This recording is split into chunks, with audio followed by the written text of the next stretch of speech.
안녕하세요. 그동안 잘 지내셨습니까? 이제 또 추석도 얼마 남지 않았는데 계속해서 우리는 공부를 진행하려고 합니다. 오늘은 표준예식서 14강인데 여러분들 가진 교재 이겁니다. 이거가 교회에서 보통 예전에 여러분들이 혹시나 신앙생활 하실 때 목사님들이 성찬식을 주관하시거나 또는 장례식 주관할 때 검정색 작은 책을 들고 집례하는 경우를 보셨을 겁니다. 그게 목사님들이 보통의 경우 이 예식서대로 진행하기 위하여서 문구까지도 다 기록되어 있는 것 여러분들이 보시는 바와 같습니다. 이것을 참고해서 우리가 보통 모든 예식을 진행을 하는데 오늘 이 예식서에 대해서 하루 만에 일단 다 끝내 보려고 합니다. 그럼 집중하시고 쭉 답을 한번 달아가 보도록 하겠습니다. 먼저 1장 예배 괄호 안에 들어갈 것들은 별로 그렇게 어려운 것이 아니죠. 요한복음 4장 23절에서 24절에 있는 말씀 그 괄호 넣기인데요. 하나님의 백성이 주께서 부활하신 주일에 드리는 예배는 신령과 진리로 생활에서 우러나는 구원의 감격, 용서의 평안, 은혜의 감동을 찬양하는 거룩한 산 제사로 드려져야 한다. 이 구절은 2번 문제에 그대로 나오게 되는데요.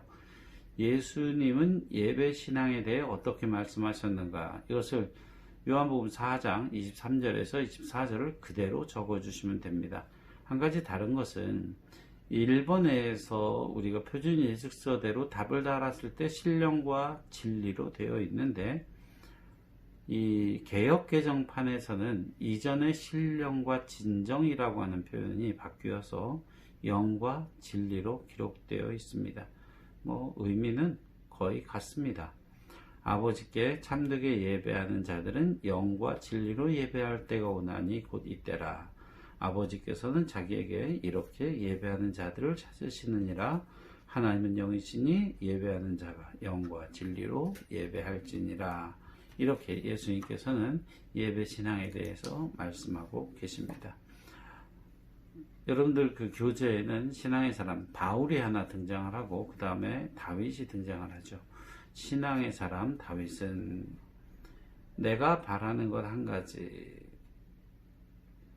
그것을 구하리니 곧 내가 내 평생 여호와의 집에 살면서 여호와의 아름다움을 바라보며 그의 성전에서 사모하는 그것이라. 성전을 얼마나 사모했는지 구절을 통해 나타나 있죠.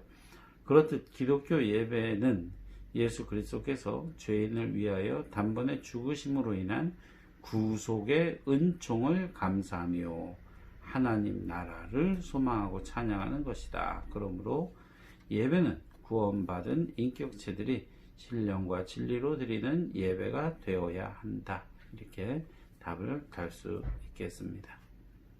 이게 1장 끝이네요. 이미 저희가 조직신학에서 예배를 다뤘었고 누차 다뤘었기 때문에 간단히 정리만 하면 될 것 같습니다. 2장 성례식 여러분들 기억하시죠? 성례는 무엇과 무엇을 더한 것이다? 예, 성찬과 세례 이것을 두 가지를 합쳐서 이렇게 말합니다. 1번 하나님을 섬기는 자가 주의 몸된 교회의 세례교인이 되었다 함은 무엇을 의미합니까? 세례교인이라고 하는 것 어떻게 보면 요즘 교인들 사이에 그렇게 중하지 않게 생각하는 경우가 있는데요. 그렇지가 않습니다.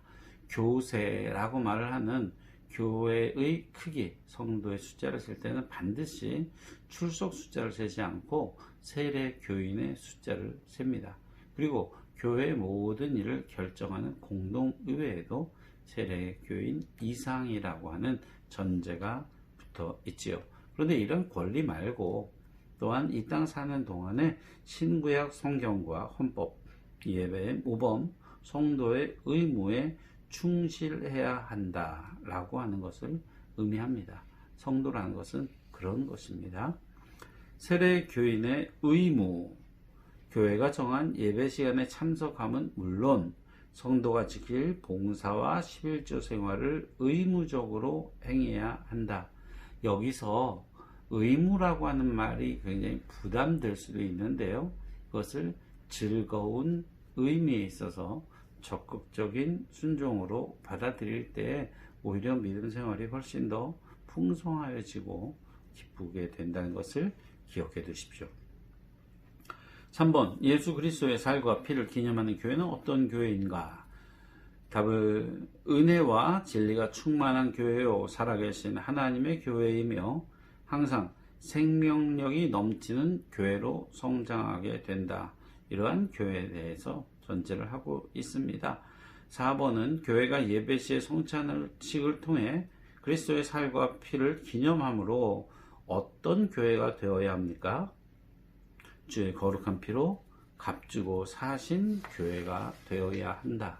그러니까 혹자가 말하듯 어떤 장사치나 영업장이 아니라 교회라는 것은 이런 곳이구나. 우리가 꼭 기억해야만 됩니다. 5번의 성찬 예식은 우리 주 예수 그리스도께서 친히 세우사 그리스도를 그의 재림하시기까지 그 죽으심을 기억나게 하는 예식이다. 즉 성찬 예식을 통하여서 성도들이 알아야 될 것, 기억해야 될 것은 오직 예수 그리스도께서 나를 사랑하사 나를 위해 죽으셨구나. 주님의 사랑과 그의 구원의 은총을 기억하는 행위, 기억하는 하나의 시기다. 이렇게 이해를 하셔야지 그것을 놓고 다른 것들에 대해서 논하는 것은 옳지 않습니다. 3장에 가면 임직식이 등장을 하는데요. 이 임직식이라고 하는 것은 여러분들이 교회 내에서 종종 보게 됩니다. 저희들도 이제 장로 장립이라고 하는 임직을 앞두고 있지만 장로 장립뿐 아니라 안수 집사도 임직을 하겠죠. 그러니까는 목사가 임직하고 위임하는 것, 그리고 강도사가 인허를 받고 또는 장로 집사가 임직을 하게 됩니다. 그런데 장로와 안수집사는 임직이라는 표현을 쓰는데 권사는 취임이라고 하는 표현을 씁니다. 그리고 서리집사 임명이라 그러죠. 하나는 임직이고 서리집사는 임명입니다. 왜? 당회 권위로 매년 실시하는 것이기 때문에 그렇습니다. 이후에 또 하나의 퇴직식 중에는 추대식, 원로 목사, 원로 장로, 공로 목사 이러한 퇴임식이 있고요. 결국 그들이 세워지는 것이고요. 은퇴식이라고 따로 있으며 선교사, 파송식 이러한 것들이 다 임직식이다 라고 불려집니다. 자, 1번 말씀사역의 존속을 위해서 교회는 항존직과 임시직에 속하는 직분자들을 세워서 이들로 하여금 선한 청지기로 주의 몸된 교회를 섬기게 하였다. 항존직과 임시직 지난번에 제가 설명을 드렸습니다. 헌법에서 다시 한번 기억을 되돌려 보시면 됩니다. 2번 하나님께서 주는 그리스도시요 살아계신 하나님의 아들이심을 믿는 성도들 중에서 그의 몸된 교회 족속을 위해 장로와 집사를 세우셨다.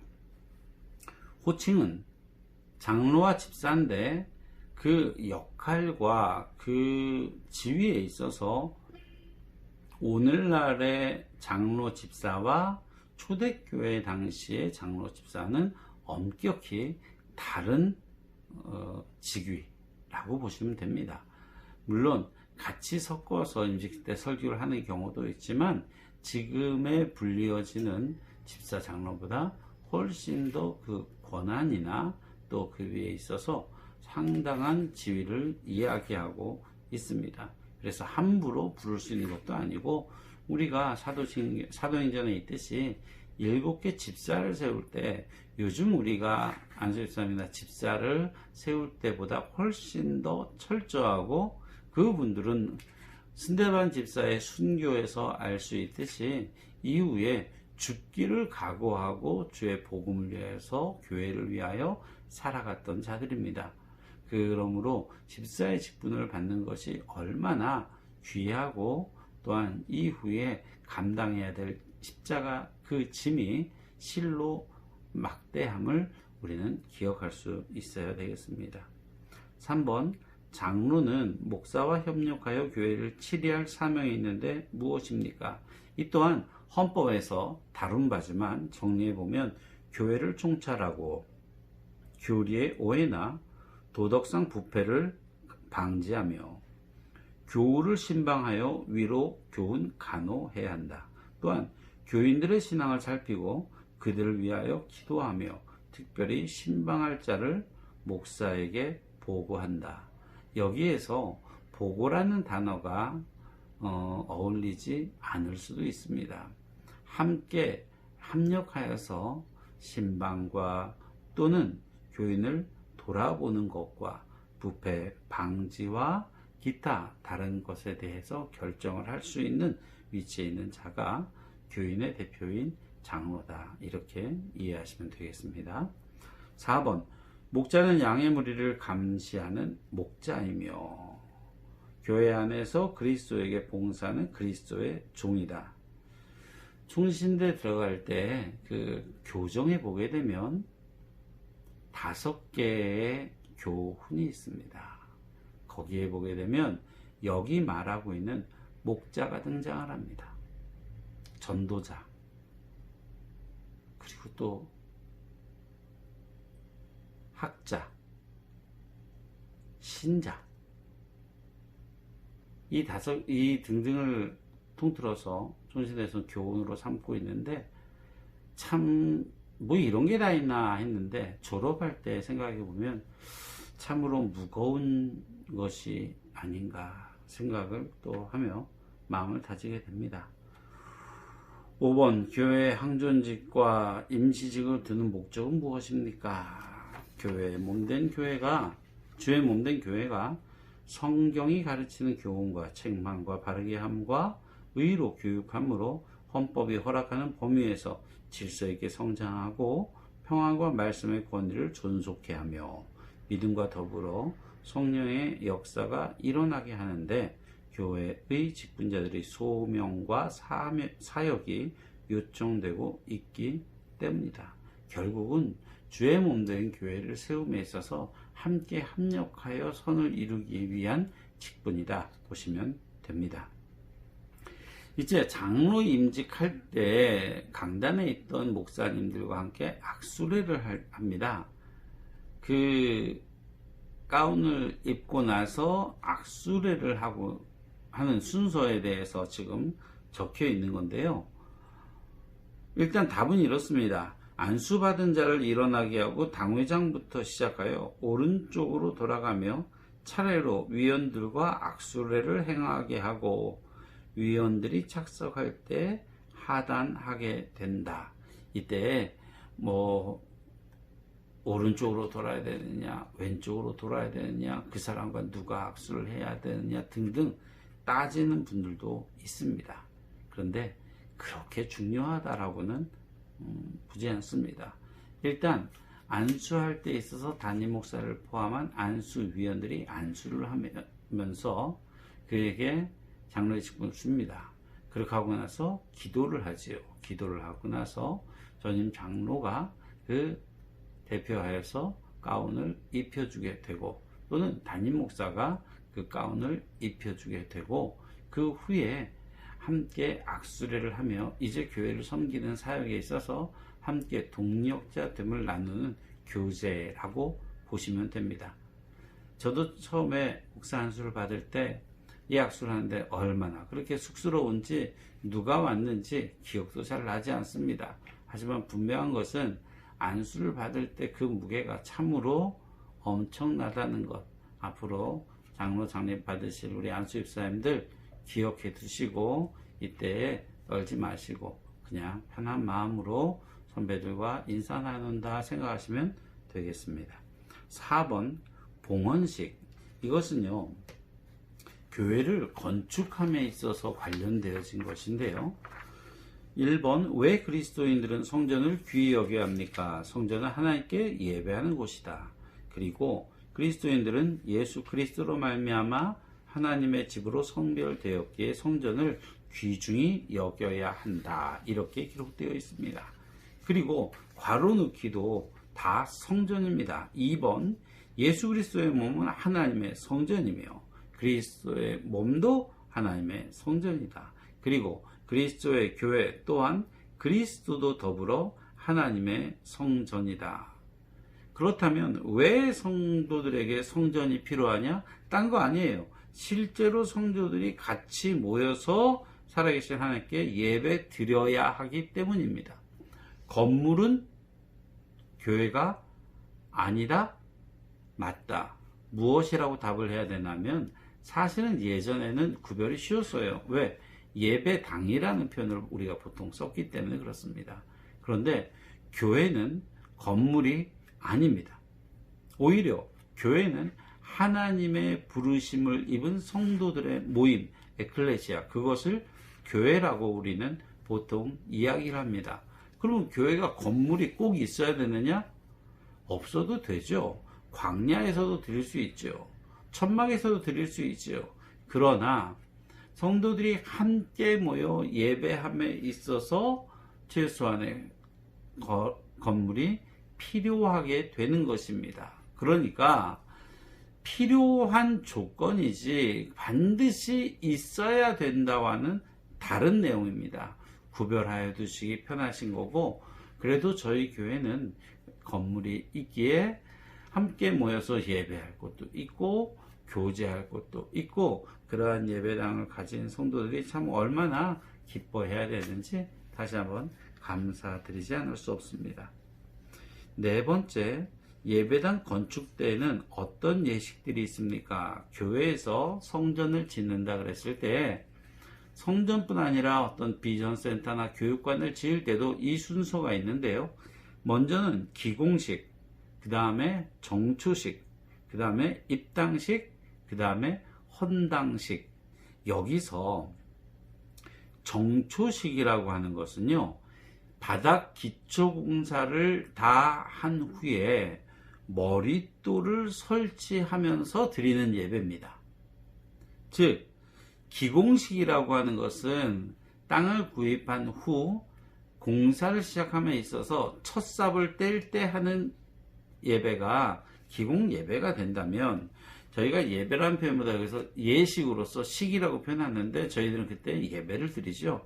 기공식은 그때 하는 거고, 정초식은 이제 바닥 공사가 다 끝마쳐요. 그러니까 얼마나 크기로 지어지게 되고, 그때가 되면은 와서 보면 대략 어느 정도 규모인지를 알게 되죠. 그러면서 머릿돌을 먼저 세우게 됩니다. 교회에서는 특별히 예수 그리스도께서 모퉁이돌 또 머릿돌 되셨다라고 이러한 표현들을 쓰고 있기 때문에 사실 머릿돌과 모퉁이돌은 다릅니다. 그런데 많은 분들이 그것을 같은 걸로 이해할 때가 있습니다. 머릿돌이라고 하는 것은 저희 교회에 이렇게 딱 들어오시게 되면 하단에 주 몇 년에 이렇게 공사를 했다라고 하면서 기록한 그것이 머릿돌입니다.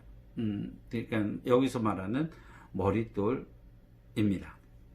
그런데 모퉁이돌이라고 하는 개념은 구석에 있는 코너스톤을 말하는 것이 아니라 영문의 코너스톤인데, 고대 양식에 있어서 두 개의 돌을 이렇게 맞물려 놓고 요 사이에 그것들을 물려주는 꼭대기에 놓여지는 돌을 모퉁이돌이라고 일컫죠. 그래서 이 머릿돌을 설치하면서 드리는 예배를 정초 예배 또는 정초식 이렇게 말을 하고요. 또 다른 방식으로 상량식이라는 게 있습니다. 상량식 또는 상량 예배라고도 하는데, 상량식은 뭐냐면요, 이제 땅을 다 하고요, 그 다음에 기둥을 세웠잖아요. 그런 다음에 첫 번째 보를 얻는 그 예배, 그때에 갖는 식을 상량식 또는 상량 예배라고 합니다. 보를 얹고 마룻대를 올리는, 그러니까는 이때는 기둥이 서게 되고 그 위에 보를 이렇게 얹을 때, 그러니까는 정초식으로 하건 상량식으로 하건 그것은 임의대로 선택을 해도 됩니다. 이제부터 건물이 본격적으로 세워지며 하나님께 감사하는 예배다 보시면 되고요. 입당식은 말 그대로 건물의 공사를 마치고 들어가는 겁니다. 이 들어갈 때 건물이 다 지어지고 이제 여기서부터 예배 드려도 됩니다. 그러면은 입당 예배를 드리게 되죠. 그런데 헌당식은 다릅니다. 이 헌당 예배는 언제 가능하냐면은 건물이 다 지어지고 난 후 법적인 문제와 또한 그 지불의 문제, 그러니까 거기에 대한 채무가 다 0이 되었을 때 비로소 온전히 하나님께 드린다. 그래서 헌당식을 갖게 되는 것입니다. 처음부터 빚 없이 건물을 짓는다면 입당식과 헌당식이 같이 드려질 수 있겠지만 많은 교회들은 입당하는 시점과 헌당하는 시점이 달라질 수도 있습니다. 자, 헌당식은 어떻게 드리느냐? 예배는 주일 오후나 공휴일에 공사 완료 및 건축 준공은 허락 후 예배당 본당에서 시행한다. 교우들은 전부 꼭 참석하도록 하고 다 교우나 지방 각 기관장, 역대 교육자, 설계자, 시공자를 초청한다. 이 예식의 준비사항으로서 예배당 열쇠를 만들어 작은 통에 넣어 포장하거나 나무로 열쇠를 만들어 금박을 입히고 리본을 달아 열쇠를 대신하도록 한다. 기타 예배 순서에 기록된 것을 완전히 준비한다. 여기서 열쇠가 가리키는 것은요, 사실은 교회 건물의 열쇠입니다. 그런데 열쇠에다가 금박을 입히기도 하는 건 왜 그러냐면은 결국 이 땅에서 매이면 하늘에서도 매일 것이요, 땅에서도 풀리면 하늘에서도 풀릴 것이요, 그러면서 이 열쇠를, 교회의 그 모든 열쇠를 하나님께 드린다라는 의미로 준비를 하는 겁니다. 그러나 실질적으로는 교회의 열쇠 꾸러미를 건네면서 동시에 등기부 등본을 떼어서 같이 이것을 하나님께 바친다라는 의미로 온전히 해결된 것들에 대해서 이제 드려지는, 그래서 열쇠 꾸러미나 등기부 등본은 결국 헌당식 때에 드려진다. 이렇게 기억하시면 되겠습니다. 5장 혼례식, 특히 교회가 가르치는 결혼 예식에 따라 거듭난 인격체가 하나님의 인도로 서로 만나 결혼할 때 어떤 태도가 필요합니까? 하나님의 영광과 개인의 복된 삶을 위해서 기도로 준비하고 진실된 마음가짐과 순결함으로 결혼을 해야 된다. 약혼에 대해서는 기독교에서 가르치는 약혼의 의미는 약혼 선포에 나타나 있는 대로 약혼한 두 사람이 약혼한 이후부터 혼인을 약속한 자로서 결혼식 때까지 서로 인격적으로 교제하며 결혼을 준비하도록 하는 것이다. 요즘 세대, 저도 이미 이전 세대가 돼버렸는데 요즘 세대의 혼례, 즉 약혼이나 결혼에 대한 그 중요성 또는 의미가 그렇게 크지 않게 많이 축소되었음을 보게 됩니다. 그러나 믿음 생활하면서 하나님이 짝지어 주시는 이 절차, 이 예식은 아무리 강조해도 지나침이 없습니다. 분명히 훈련시켜야 되는 부분이겠지요. 기독교인의 결혼은 반드시 믿음 생활이 전제되어야 되고 하나님을 믿고 사랑하며 성경의 교훈과 믿음 생활을 진정으로 기뻐하고 즐거운 마음으로 예배에 출석하는 자와 결혼해야 한다. 가급적이면 믿는 자는 믿는 자와 결혼하는 게 좋고, 만일 저희 교회 청년이 누군가와 결혼한다, 믿음 생활을 한다 그랬을 때 저는 반드시 그가 섬기는 교회의 담당 목사나 또는 담임 목사님한테 그의 믿음의 정황에 대하여 분명히 알아야 되고 체크하여서 온전한 믿음의 가정이 세워질 수 있도록 권면을 하고 인도해야 될 의무가 목사에게는 있습니다. 네 번째로, 왜 그리스도인은 인의 결혼은 믿음 생활이 전제되어야 합니까?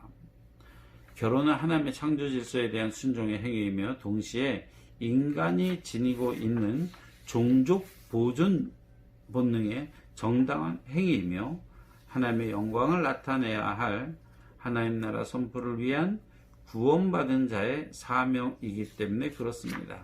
즉 결혼을 한다거나 가정을 이루는 것은 내가 하는 것 같지만 하나님께서 세우신 귀한 법이요 하나님께서 짝지어 주신 것이기에 그 중요성을 다시 한번 강조하는 것이고, 교회에서 잘 한다, 즉 사역도 잘하고 대인관계가 좋다, 그렇다고 해서 반드시 가정생활에서 충실하다라고 말할 수는 없습니다.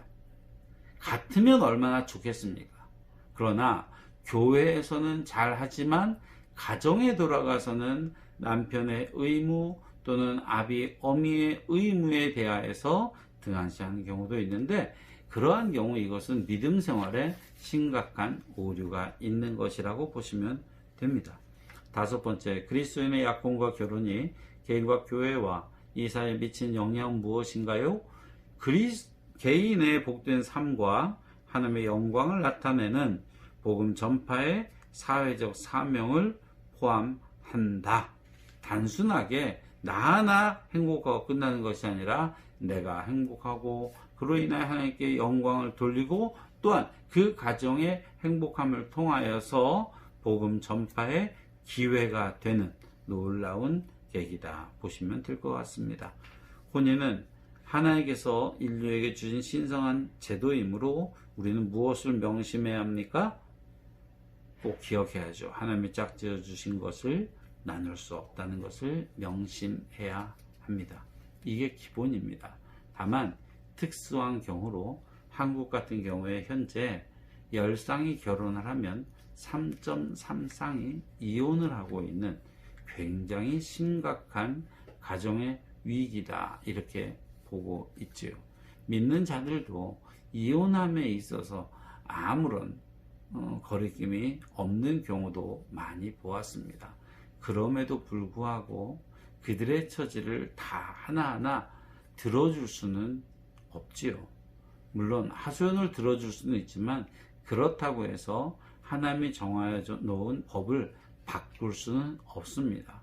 단 그렇다고 해서 이혼을 한 사람들이 이혼의 아픔을 가지고 교회에 나왔을 때 오히려 사람들이 그를 율법적 죄인으로 취급하거나 타부시함으로 인하여 또 다른 2차 소외, 상처를 입지 않도록 교회는 각별히 조심해야 됩니다.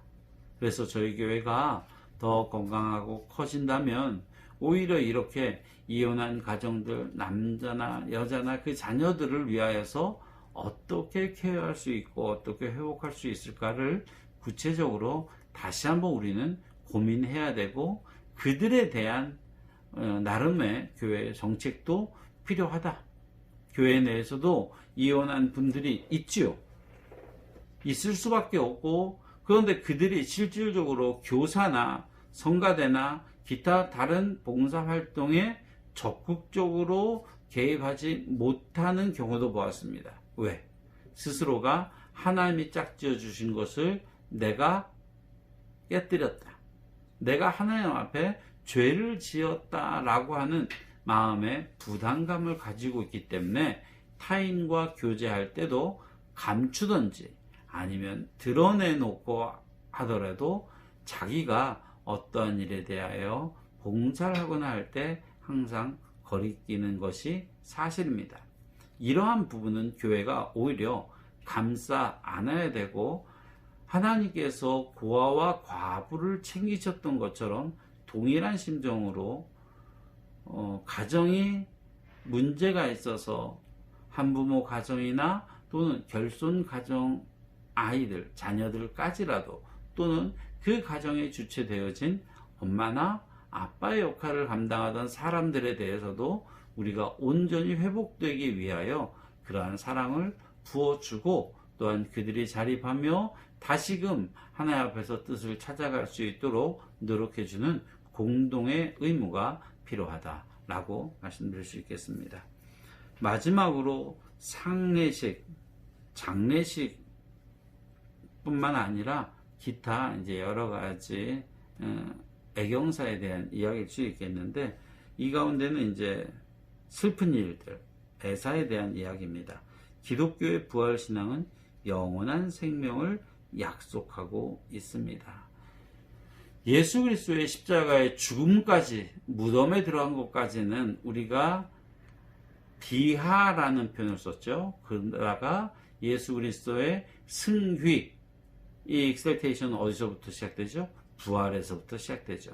그러므로 우리는 예수께서 부활의 첫 열매 되셨음을 이미 알고 믿고 있듯이, 여러분들 또한 주님으로 인하여서 다시금 부활하게 되는 것과 그 이후 영원한 생명을 갖게 되는 것을 반드시 우리는 기억해야 합니다. 나는 부활이요 생명이니 나를 믿는 자는 죽어도 살겠고 무릇 살아서 믿는 자는 영원히 죽지 아니하리니 이것을 내가 믿느냐. 사담이지만 제 어렸을 때는 제 소원 중에 하나가 죽지 않고 천국 가는 거였어요. 방법이 딱 하나 있더라고요. 나 죽기 전에 주님이 오시면 된다. 그래가지고 맨날 어릴 때 주님이 오면 나 죽지 않고 천국 간다고, 난 죽지 않고 갈 거라고, 그게 무슨 뜻인지도 모르면서 떠들고 다니던 때가 있습니다. 언제 오실지 모르지만 그러한 자들은 복받은 자임이 틀림없는 것 같습니다. 이번 하나님의 자녀인 우리가 물과 성령으로 거듭나 새로운 피조물이 되었다면 우리는 어떻게 됩니까? 우리는 죽음 앞에서 담대해질 뿐 아니라 하나님 나라에 대한 소망의 찬송을 하게 되겠지요. 장례식장 가서 울라고 해야 됩니까? 아니면 웃으라고 해야 됩니까? 고민 많이 해보셨을 텐데요. 헤어짐의 아픔과 늘상 있던 습관, 늘상 있던 자의 자리에 아무것도 없다라는 것에서 발견되어지는 허무함과 고통을 감수해야 됩니다. 장례식장에서 그러한 의미에 있어서는 우는 것이 어쩌면 당연한 것일 수 있습니다. 우리가 그때 가서 눈물을 흘리고 있는 자를 향해서 믿음 없는 사람인 양 취급을 한다거나 괜찮아 라고 말하는 게 크게 의미가 없습니다. 한 영화에서 나온 것처럼 세상에 호상은 없습니다. 그 영화에서 이순재 씨가 그런 표현을 합니다. 이런 사람들을 봤냐고, 호상이 어디냐고. 오래 살다가 아프지 않고 가면 호상이라고 말을 하지만 실제 헤어지고 보내는 사람의 마음은 호상이 어딨냐고, 그게 말이 되냐고 소리치는데 저 또한 공감합니다.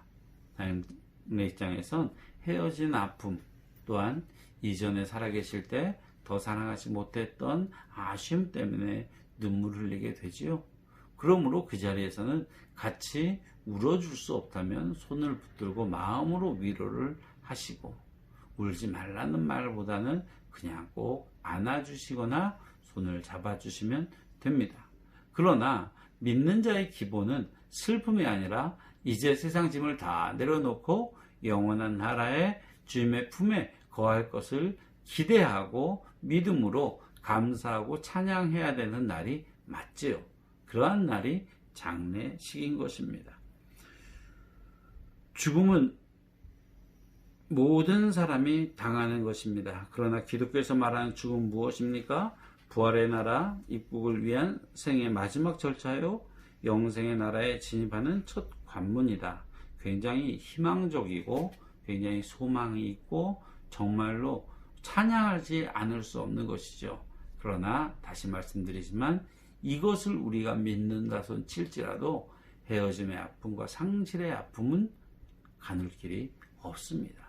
그러므로 믿음이 있다 없다 판가름하는 자리가 아니라 그의 슬픔에 함께 공감해주고, 그럼에도 불구하고 우리가 믿고 소망하는 바 천국 기대하며 하나님께 영광을 돌리고, 죽은 자의 그 장례식장을 가서는 죽은 자를 위하여서는 기도하는 게 아닙니다. 남은 가족들의 평안과 장례 절차를 위하여서 우리는 하나님의 위로하심을 빌며 함께 기도하며 예배하는 것이죠. 4번에 성도가 같이 살다가 죽은 사람의 시신을 보고 슬퍼하지 말아야 할 이유는 무엇이고, 장례식 때 어떤 태도를 가져야 됩니까? 계속 반복했지만 죽었다는 의미는 부활의 나라에서 일어나기 위해 죽음 앞에서 현실 체계를 떠나 자고 있는 것 뿐이다. 그러므로 성도는 슬픈 장순국 대신에 부활의 소망을 찬양하는 기쁜 환송곡을 불러야 한다. 그래서 요즘은 장례식장에서 특히나 발인 예배라는 표현 자체가 살던 곳을 떠난다 이런 표현인데요. 발인이라고 하는 표현보다 천국 환송식 또는 천국 환송 예배 이렇게 쓰는 경우가 있습니다.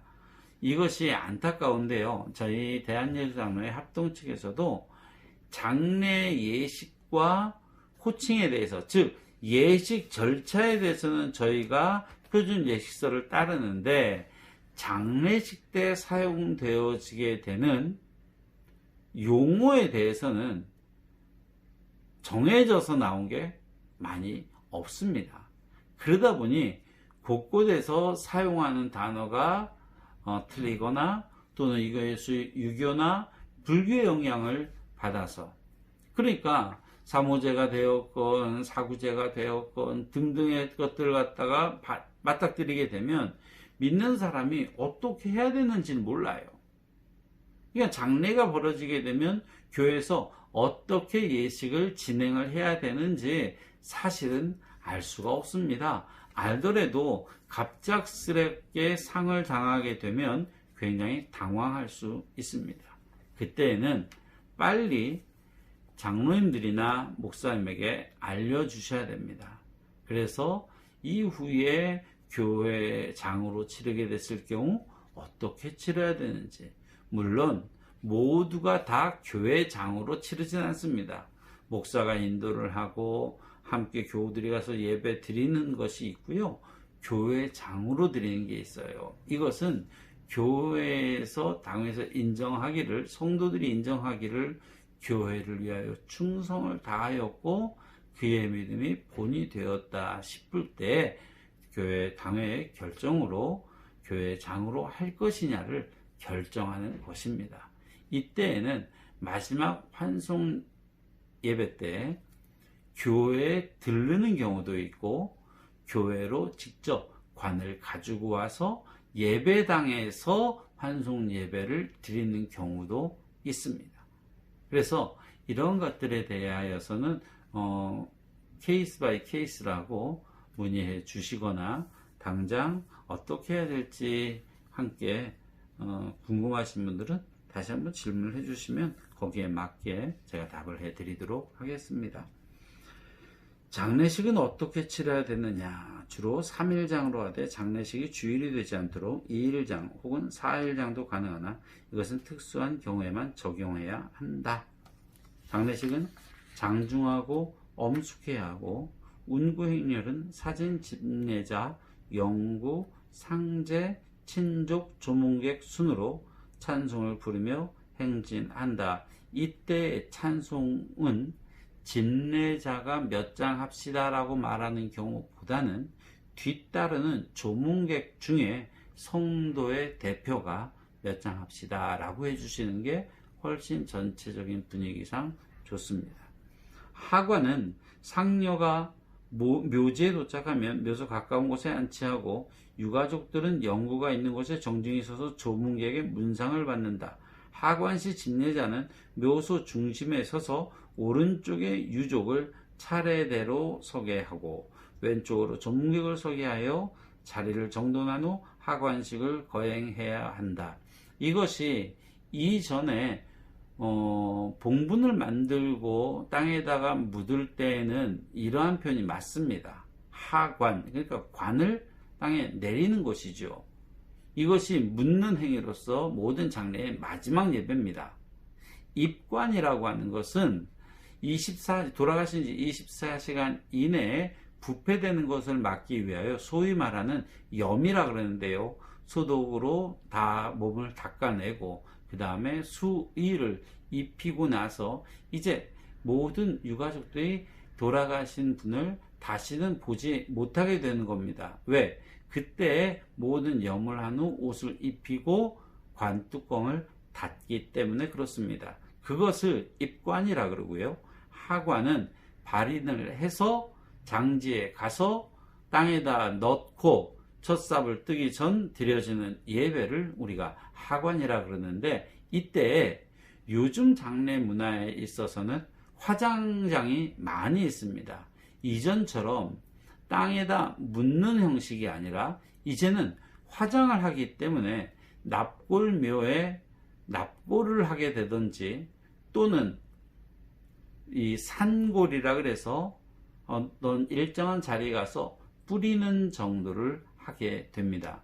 그러면 뭐냐면은 장례식장에서 발인하는 것까지는 같은데 그 다음부터는 일정이 달라져요. 그 관을 우리가 땅에다가 묻는다라고 했을 때는 바로 장지로 가서 거기서 하관 예배를 하면 되죠. 그런데 화장을 하게 될 경우는 언제 할까요?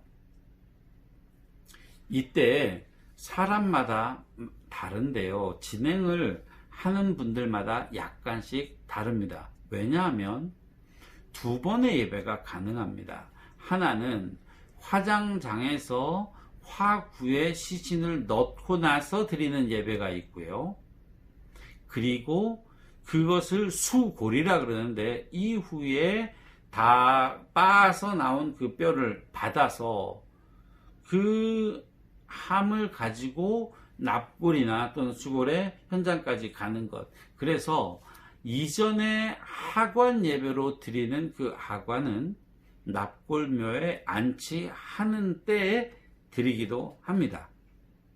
그런데 혹자에 따라 화구에 집어넣고 나서 그 예배를 하는 경우도 있습니다. 그런데 여러 번 진행을 해본 결과 화장터에서는 사실은 그것을 추모하는 게 쉽지가 않습니다. 왜? 어느 곳이나 사람들이 굉장히 많이 넘쳐요. 곳곳에 장례식장 가보면요, 화구마다 아침 일찍부터 꽉꽉 찹니다. 그곳에서 주도하며 예를 갖추고 하기가 쉽지 않고, 그곳에는 많은 종교가 또한 섞여 있다 보니 저 개인적으로는 그곳에서는 간단히 위로 예배나 기도로 마무리하고, 이후에 납골묘나 또는 상골 직전에 그곳에서 하관 예배로 마지막 예배를 드리는 것이 훨씬 더 좋습니다. 사모제에 대하여서는 해야 되냐 말아야 되냐, 그것은 당연히 기독교적 용어는 아닙니다. 그러나 장례를 마친 후 3일째 되는 때에 봉분을 쌓은 분들은 가서 잔디의 때를 살피거나, 또는 납골을 모셨다고 했을 때 그 모양이 제대로 나왔느냐, 한 3일 후에 가족끼리 함께 가서 어떻게 모셔졌는지, 또한 어떻게 그 때가 잘 입혀졌는지, 또한 장례를 치르면서 수고했다고 가족들이 위로하는 시간으로 갖는다면 의미가 남다를 것 같습니다. 단 사구제는 안 하는 게 좋습니다. 엄밀히 얘기하면 불교에서 7일마다 환생의 기회가 있는데, 그때 취소하게 되고 하다가 막바지에 7번째는 더 이상 취소가 안 돼요. 그래서 마지막 결정되는 때가 49일입니다. 그래서 그때 사구제를 하는 이유는 좋은 것으로 환생하게 해달라고 드리는 제사가 사구제예요. 그런데 그것에 대해서는 기독교에서는 용납할 수가 없지요. 다만 정하고자 원한다면 그때쯤에 다시금 교육자에게 요청하여서 위로의 예배를 드리십시오. 그러면 됩니다. 기독교는 제사가 없다 그래서 효와 또한 그들을 공경하는 게 없는 것이 아니라 오히려 더 많이 사랑해야 되고, 그 모든 장례의 절차 하나하나마다 큰 의미가 있음을 깨달아야 됩니다. 분명한 것은 슬픔을 달래는 시간이 아니라 천국으로 가게 된, 그러니까 여러분들 또한 주변에 있는 이들이 돌아가시기 전에 주님을 영접할 수 있는 것, 이것이 큰 복입니다. 가서 그곳에 위패에 쓰여져 있는 이름이 집사 또는 권사, 장로 이 이름이 얼마나 귀한지는 실제 그 장례를 경험해 보시면 압니다. 여러분들이 아는 분들이, 모든 분들이 죽어 주의 나라에 이르를 수 있는 영광을 얻을 수 있도록 지금부터 기도하시고 애써야 할 것입니다. 이상으로 오늘 표준 예식서 좀 길지만 자르지 않고 한 번에 다 했습니다. 궁금하신 내용들은 홈페이지에 영상 밑에 댓글로 남겨주시면 제가 성실하게 답변을 하도록 하겠습니다. 다음 주일은 추석이라 쉬겠습니다. 그리고 그 다음에는 가장 어려운 부분인 교회사 다룰 테니까 여러분들 한 번씩 읽어보시면 도움이 되시지 않을까 생각을 합니다. 그러면 한 주간 동안 승리하시고 추석 명절도 기쁘게 보내시고 주일날 주의 은혜 가운데 예배 승리하시기를 간절히 부탁드립니다. 수고하셨습니다.